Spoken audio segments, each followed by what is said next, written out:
नमस्कार. आज आपण एका विशेष स्रोताच्या आधारावर चर्चा करणार आहोत. श्री स्वामी समर्थ, भक्तांचे शाश्वत संरक्षक. हे एक ऑडिओ बुक स्क्रिप्ट आहे आणि त्यातील काही भागांवर आपण बोलू. नमस्कार.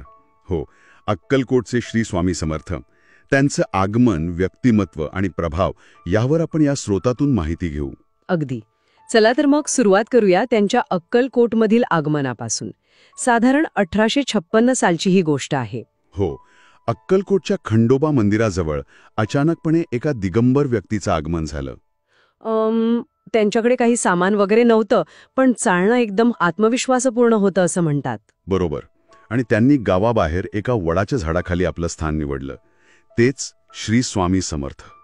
पण त्यांच्या येण्या इतकंच गूढ होतं त्यांचं मूळ, नाही का? म्हणजे ते आले कुठून? अगदी. हेच तर मोठं रहस्य आहे. त्यांच्या पूर्वायुष्याबद्दल किंवा मूळ स्थानाबद्दल खरं तर कुणालाच काही ठोस माहिती नाहीये. अच्छा. हो. या स्रोतानुसार काही जण त्यांना श्री नृसिंह सरस्वतींचा अवतार मानतात, जे जवळपास 400 वर्षांपूर्वी होऊन गेलेले संत. 400 वर्ष?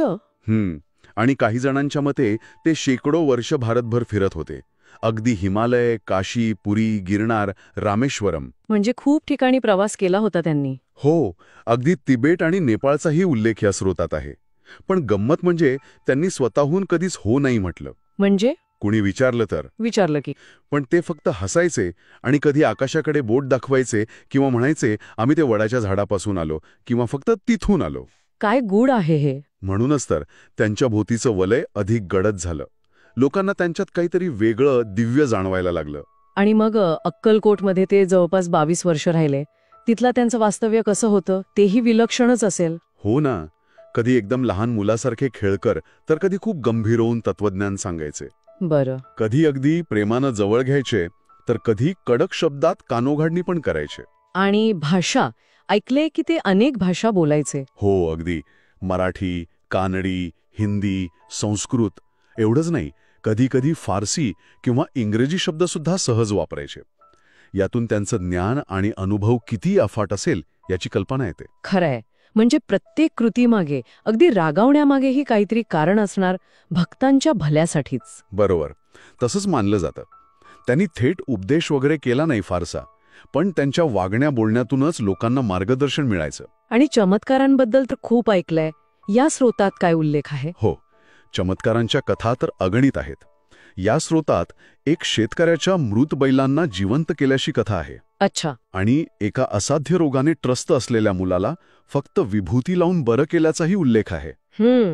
या कथांकडे केवळ चमत्कार म्हणून बघण्यापेक्षा त्यातून श्रद्धा आणि काय म्हणतात त्याला, दैवी शक्तीवरचा विश्वास वाढतो असं म्हणता येईल. नक्कीच.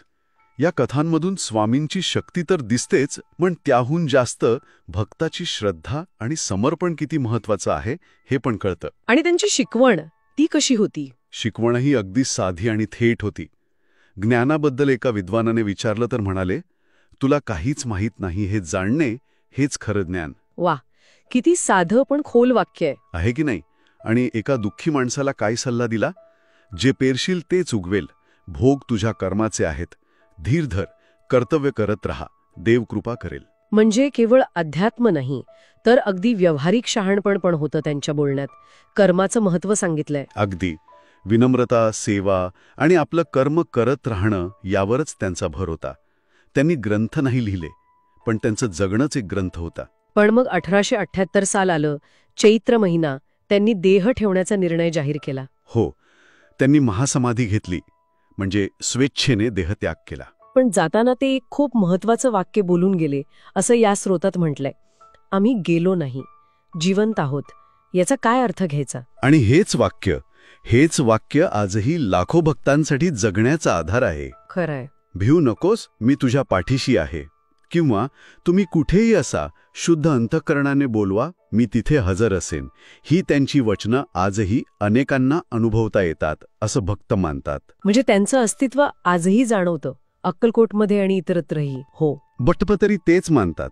अक्कलकोटमधलं समाधी मंदिर, तो वड, ही सगळी आजही जागृत स्थानं मानली जातात. जरी ते शरीराने नसले तरी त्यांचं अस्तित्व आहे असं भक्त अनुभवतात. बरोबर. आणि हेच आपल्याला एका महत्वाच्या प्रश्नाकडे घेऊन जातं. या स्रोताच्या आधारे विचार केला तर स्वामींसारख्या व्यक्तिमत्वावरची ही अतूट श्रद्धा, त्यांचे चमत्कार, त्यांची शिकवण आणि मी जाणार नाही हे आश्वासन, या सगळ्या गोष्टी मिळून पिढ्यानपिढ्या भक्तांसाठी एवढा मोठा आधार कशा ठरतात, या श्रद्धेची मुळं इतकी घट्ट का रुजलेली आहेत, यावर नक्कीच विचार करायला हवा.